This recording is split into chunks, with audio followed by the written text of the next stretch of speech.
Hallelujah. पहला पत्रस उसका 5 उसका 6 में कहता परमेश्वर के बलवंत हाथों के नीचे दीनता से रहो, वह तुम्हें उचित समय पर बढ़ाएगा। आत्मिकता में बढ़ने के द्वारा अपनी सारी चिंता उस पर डाल दो, क्योंकि उसको तुम्हारा ध्यान है। सचेत रहो और जागते रहो, क्योंकि तुम्हारा विरोधी शैतान गरजने वाले सिंहों के समान इस खोज में रहता है कि वो किसको फाड़ खाए। शैतान तुम्हारा विरोधी वो इस ताक में रहता कि वो किसको फाड़ खाए।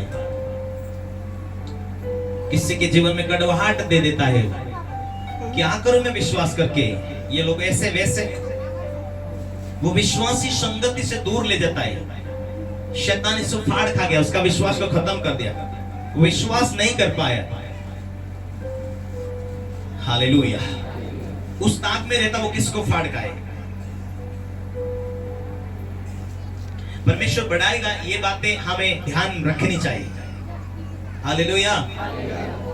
लोग सेवका छोड़ के भाग जाते हैं, मजदूरी नहीं मिल रही, पैसे नहीं मिल रहे, उन्नति नहीं हो रही। हालेलुया। जहां है वहां से वो मार्ग खोलेगा, जहां है वहां से वो परमेश्वर रास्ता खोलेगा। मैं परमेश्वर के सामने प्रार्थना कर रहा था और 2-3 हफ्ते कुछ पैसे नहीं आए, मुझे किस्ते डालने थे, किस्ते भरने थे और पैसे नहीं आए। मैं नाराज हताश होकर परमेश्वर को पूछ रहा 2-3 हफ्ते से, परमेश्वर ये बातें क्यों नहीं हुई, वो पैसे नहीं आ रहे, आशीष नहीं आई, उन्नति नहीं आई, परमेश्वर मैं क्या करूं। हालेलुया। परमेश्वर ने वचन, परमेश्वर ने बात किया, खाली घोषणा व्यर्थ जाएगी। हालेलुया। बाइबल ये कहती है शैतान भी विश्वास करता है कि परमेश्वर है, वो भस्म करने वाली आग है, लेकिन बाइबल कहती है क्या निकम्मे मनुष्य कर्म बिना विश्वास व्यर्थ है। कर्म सहित विश्वास जिंदा है, कर्म रहित विश्वास मरा हुआ है। परमेश्वर काम आए, परमेश्वर काम करे, परमेश्वर जिंदा है। यदि हम कर्म के साथ विश्वास नहीं करेंगे तो प्रार्थनाएं फेल जाएगी, और हम कानून के साथ मान के प्रार्थना करेंगे तो वो प्रार्थना सफल और सक्सेस होगी। फिर याद आती कि हम परमेश्वर कहां चुके। इसीलिए कुछ टाइम आप सफलता प्राप्त मालूम पड़ रही है और आप परमेश्वर के कानून को मानने के लिए आप हल्के और ढीले हो जाए, तो फिर वो बरकतें, वो आशीष शैतान चुरा लेता है, वो उन्नति आपकी छीन लेता है, वो सफलता आपकी छीन लेता है, क्योंकि वो दोष लगाने और दोष ढूंढने वाला है। प्रकाशित वाक्य में कहता है वो दोष लगाने वाला, दोष ढूंढने वाला शैतान है। हे परमेश्वर तूने उसको बरकत क्यों दिया, उसने तो ये गुनाह किया, उसने तो वो गलती किया, उसने तो ये गुनाह किया। प्रकाशित वाक्य में कहता है शैतान अक्सर दोष लगाने वाला है। आयुब एक धर्मी व्यक्ति था, परमेश्वर ने उसे बढ़ाया बहुत, और परमेश्वर ने शैतान से पूछा तू कहां से आया है। शैतान ने बोला मैं डलते डीलते आया, पृथ्वी के ऊपर नजर रख के आया और मैं अब आ गया इधर। परमेश्वर ने पूछा क्या मेरे दास को देखा है। कितने लोग सुन रहे। परमेश्वर ने शैतान से पूछा कि मेरे दास को देखा है आयुब को। हाँ, क्यों नहीं देखा, मैं देखा है, लेकिन तूने उसके पर अपनी महिमा का कवच दिया, तू चारों तरफ ढाल बन के खड़ा है, इसीलिए उसकी बकरी को नहीं मार सकता, मैं उसके बच्चों के ऊपर अटैक नहीं कर सकता, उसकी फैमिली के ऊपर मैं अटैक नहीं कर सकता। हालेलुया। तूने बाड़ा बांधा इसीलिए मैं उसे अटैक नहीं कर सकता। उसने उकसाया, तूने बरकत दिया इसलिए, तो वो तेरे पीछे है, थोड़ी आशीष छीन ले तो वो तेरे खिलाफ में हो जाएगा। हालेलुया। पर ये बातें कब हुई, क्यों हुई, क्योंकि जो मन में सोचता था आयुब, मेरे बच्चे तो ना मारे जाए, मेरे ऊपर ये दिक्कत तो ना आ जाए, मेरे जानवर तो ना खत्म हो जाए। आयुब के जीवन में ये डर था, वो सोचता था हमेशा हमेशा हमेशा, इसीलिए वो विपत्ति आयुब के ऊपर आई। इसीलिए बाइबल कहती है जैसे तुम सोचते हो वैसा काम भी होते हैं। हालेलुया। इसीलिए सोचो पॉजिटिव, नेगेटिव नहीं, सकारात्मक सोचो, नकारात्मक नहीं। चंगाई होगा कि नहीं होगा, आजादी मिलेगा कि नहीं, कंफ्यूजन मत सोचो। प्रभु मुझसे प्यार करता है ऐसे सोच रखो, प्रभु बढ़ाएगा, प्रभु उन्नति देगा, ऐसा सोच रखो। बोलो यीशु मसीह के लिए। मैं 3 हफ्ते हो गया, कुछ पैसा नहीं, कुछ उन्नति नहीं, क्योंकि मैं बाद में पैसा दूंगा, मेरे अगुवे के पास मैं बाद में भेंट डालूंगा, दशवांश में बाद में डालूंगा। मैंने रोक रखा। फिर मैंने प्रार्थना करनी, यीशु के नाम में बरकतों को बांध और आ जाओ, आ जाओ, उन्नति आ जाओ। परमेश्वर ने बोला नो, खाली प्रार्थना सुने नहीं जाएगी, कानून के साथ प्रार्थना होगी, सुने जाएगी। लोगों को जीवन कैसा है पता नहीं, लेकिन मैं अपने आप को जांच कर परमेश्वर के सामने बोला, प्रभु तू ही मेरा रास्ता खोलता है, तू ही मार्ग है, तू ही मार्ग, सत्य, जीवन तू ही है, तू ही मुझसे प्यार करता है, तूने उठाया, तूने बढ़ाया, प्रभु तू ही मार्ग खोलेगा। मेरे बोझ को तू उठाता है, मेरी चिंता मैं तेरे ऊपर छोड़ देता हूं, प्रभु तू मार्ग खोल, काम कर। मैंने घुटने टिक कर प्रार्थना की, चौकसी किया, और परमेश्वर ने, आत्मा ने बोला तुझे भेंट अब भी डालना। मैंने किसी भी हालत में तुरंत भेंट डाला, तुरंत प्रार्थना किया और प्रार्थना करते रहा। और कुछ टाइम के बाद परमेश्वर ने मार्ग खोला, रास्ते खोलकर उन्नति देता गया। यदि ऐसे ही आप चौकसी के साथ प्रार्थना करोगे, आपका हरदम प्रार्थना पॉइंट पॉइंट होगी, और आपका लेवल रोज रोज आत्मिकता के साथ उन्नति वाला लेवल होगा। आप प्रभु के साथ में कनेक्ट रहो, जुड़े रहो। दुनिया जाए कहीं भी, लेकिन प्रभु के सामने आपका रिश्ता अच्छा होगा ना, कभी भी आप बैग नहीं जाएंगे, आप पीछे नहीं होंगे।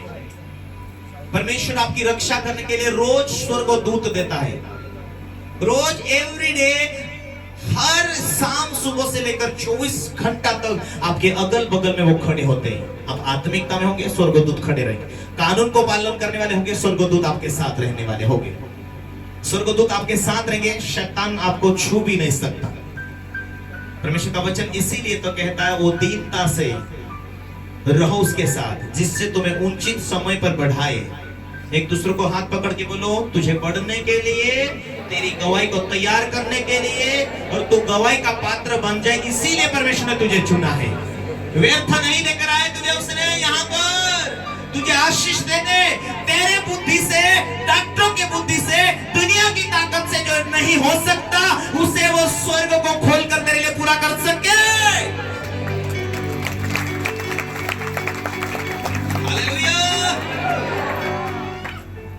मैंने कहा 2024 में आपके लिए रास्ते खुलने वाला है। आप जितने, कोई वॉलंटियर टीम है, कोई बच्चे हैं, कोई पास्टर है, आजू बाजू ने काम मिला, क्या मिला? काम मिला, जॉब मिला। क्या खुला कि नहीं रास्ता? खुला। मिला कि नहीं काम? मिला। करते रहो, धन्यवाद करते हो, प्रभु तूने दिया, धन्यवाद। इस रीति से परमेश्वर रास्ते खोलता अपने लोगों के लिए, उन्नति देता अपने लोगों के लिए। बोलो यीशु मसीह के। अपनी सारी चिंता उस पर डाल दो, क्योंकि उसको तुम्हारा ध्यान है। ये वचन में लिखा है, उसको तुम्हारा ध्यान है। और हम बोलते हैं, लोग बोलते हैं, प्रभु तू हमारा ऊपर ध्यान करता कि नहीं? अपनी सारी चिंता उसके ऊपर डाल दो, क्योंकि उसको तुम्हारा ध्यान है। इसलिए कभी मत सोचो कि मेरे लिए परमेश्वर का ध्यान है कि नहीं है। है तो ये बीमारी क्यों? वचन के द्वारा जियो और वचन के द्वारा कंप्लीट करके घोषणा करो। प्रभु को कहो, प्रभु मैं तेरे गवाही देना चाहता हूं, तेरा सुसमाचार के लिए जीऊंगा, सेवकाई का एक हिस्सा हूं। सेवकाई का एक हिस्सा हो तो तुम्हारा बैलेंस, तुम्हारा पैसों का भी 10वां भाग यहां आना चाहिए। सेवकाई का हिस्सा हो, इस मिनिस्ट्री से जुड़े हो, तुम इस सेवकाई में भागीदार, तो उस अभिषेक का भी भागीदार हो। बोलो यीशु मसीह के। उसके सामने दीनता से रहो, तो तुम्हें एक टाइम आएगा, उचित समय पर वो तुम्हें बढ़ाएगा। महीना, 6 महीना, 8 महीना लोगों का फोन ही नहीं आते। कुछ टाइम के बाद में साथ में एक तो गया था, लेकिन साथ में 2-3 लेकर आते। इधर दुख रहा, उधर दुख रहा, लेकर आए शैतान को साथ में। Hallelujah, hallelujah. सचेत और जागते रहो, क्योंकि तुम्हारा विरोधी शैतान गरजने वाले सिंहों के समान इस खोज में रहता कि किसको फाड़ खाए। सचेत रहो, सावधान रहो, जागते रहो, क्योंकि तुम्हारा विरोधी मनुष्य तो दिखता है, लेकिन वो मनुष्य नहीं है। विरोधी जो दुनिया में देखते वो विरोधी नहीं, शैतान तुम्हारे खिलाफ में वो दिखता नहीं, लेकिन वो लोगों को तैयार करता आपके खिलाफ में बोलने के लिए, खड़ा करता है, उकसा देता है, वो झगड़े डाल देता है, क्रोध डाल देता है, इसलिए सबसे बातें कानाफूसी करते हैं, उस घर में कभी भी शांत और बरकतें नहीं रहेंगी। क्यों? चुगली लुतराई लगाने वालों के सम्मुख, उसके विमुख परमेश्वर रहता, उसके खिलाफ में खड़ा हुआ यहोवा, उसकी प्रार्थना नहीं सुने जाएगी। आज भले चंगे हो चुके, लेकिन अपने पास्टर से आत्मिक जीवन से अलग हो तो उसका रिजल्ट तुम्हें 4-5 साल में मिलता है। क्यों ये बीमारी आई, क्यों ये सफलता नहीं आ रही, क्यों ये कड़वाहट होते जा रही, क्यों शांति टूटी लग रही, क्यों पैसे नहीं आ रहे, क्यों कर्ज फंसते जा रहे। यदि परमेश्वर का हाथ है तो कितनी मुश्किल में हो वहां से वो निकालेगा, रास्ते दिखाएगा, खोलेगा। लेकिन परमेश्वर आपको सफलता नहीं दे रहा तो समझ आना कोई चौकसी करने की जरूरत है। लेकिन आज प्रभु के बिगर भी आपको ऐसा लगता है कि वो पैसे आते जा रहे, उन्नति आती जा रही, अभी तो प्रार्थना की जरूरत नहीं, पास्टरों की जरूरत नहीं। कुछ टाइम के बाद आपने जो आत्मिक बाड़ा बांधा हुआ है परिवार के ऊपर, वो टूट रहा है तो शैतान अपना भोजन को ढूंढने के लिए वो थोड़ा सा जगह बनाकर वो प्रवेश कर जाएगा। जब तुम परमेश्वर के दासों के नहीं सुनेंगे तो उसका रीजन होगा, बच्चे तुम्हारी बात को नहीं सुनेंगे। और जब तुम परमेश्वर के दासों के अधीन होकर परमेश्वर की बातों को नहीं सुनते हो तो तुम बोलेंगे मेरी आशीष आ जाओ, मेरे लिए काम खुल जाओ, वो नहीं होगा। तुम्हारी बुद्धि, तुम्हारी ताकत, तुम्हारी शक्ति से तुम जिंदे तो हो, लेकिन जो परमेश्वरीय सहारा, परमेश्वरीय मदद, ईश्वरीय ताकत का जो मदद तुम्हें मिलना चाहिए वो नहीं मिल पाएगा यदि आत्मिक रोल के ऊपर तुम चलने के लिए तुम कामयाबी नहीं बने। आत्मिक रोल के ऊपर तुम छोड़ पकड़ के चलोगे तो आत्मिक आशीष जो परमेश्वर आपको मदद करना चाहिए वो नहीं कर पाएगा। टाइम है, धीरज के साथ छुटकारा का पीछा करो, वरदानों का पीछा करो, वरदानों में बने रहो। बोलो यीशु मसीह के। याकूब का पत्री 1:25, पर जो व्यक्ति स्वतंत्रता की सिद्ध व्यवस्था पर ध्यान करता रहता है वो इसीलिए आशीष पाएगा जो उसने सुना और सुनकर भूला नहीं। उसने लागू किया हो तब वो आशीष पाएगा, उसने लागू नहीं किया हो, आज सुन रहे लेकिन सुनकर भूल गए, वो इसीलिए आशीष पाएगा क्योंकि उसने सुना तो है लेकिन वो भूल गया।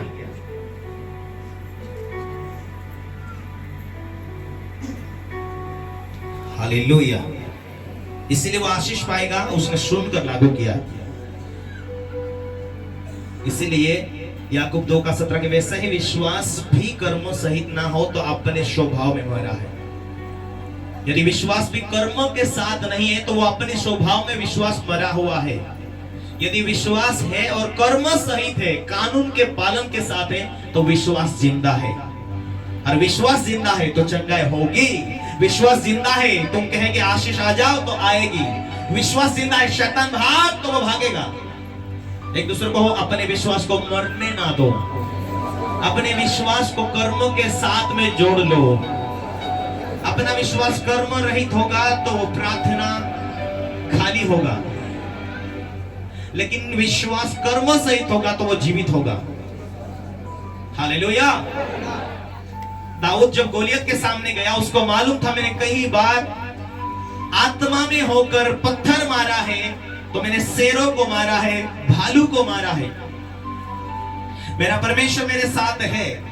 इसीलिए उसने जब पत्थर उठा के गोफन में डाला और उसको मालूम था कि मेरा निशाना लगाने वाला यहोवा है, मेरा निशाना देने वाला यहोवा है।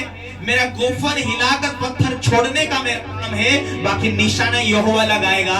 जब यहोवा निशाना लगाता है, राइट टाइम पर राइट जगह पर लगाता है और वो सफल और सक्सेस और उन्नति और सफलता भरी होगी। हालेलुया। आप काम तो करते हैं, आप ड्यूटी पालन करते हैं, जो भी आप कार्य करते हैं, लेकिन आपकी सफलता यहोवा की ओर से आनी है, आपकी ऊंचाई परमेश्वर की ओर से आनी है। दुनिया आपके लाख आपके खिलाफ में खड़ा हो जाए या बोले, लेकिन जब यहोवा आपके साथ होगा तो कोई दुनिया की ताकत नहीं आपको गिरा सके, हिला सके।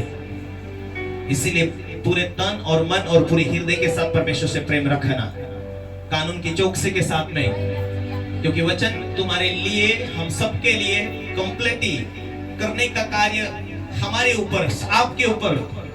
जब आप वचन को कंप्लीट करते हैं तो वचन पूरा होता है। धर्मी उस दोपहर के समान होगा, सुबह निकलता है। नीति 4 उसका 18 में धर्मी उस दोपहर के समान होगा, सुबह थोड़ा नरम उजाला, कोमल उजाला, फिर थोड़ा रोशनी वाला, फिर थोड़ा कड़क, वो अधिक अधिक अधिक बढ़ता है। वैसा ही धर्मी अधिक अधिक विश्वास में बढ़ेगा, प्रार्थना में बढ़ेगा, उन्नति में बढ़ेगा।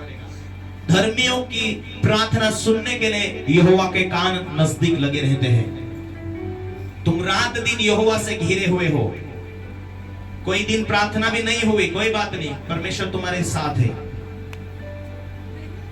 परमेश्वर तुम्हारे नजदीक है। हालेलुया। परमेश्वर ने तुम्हें चुना है तो वो खाली नहीं रखेगा।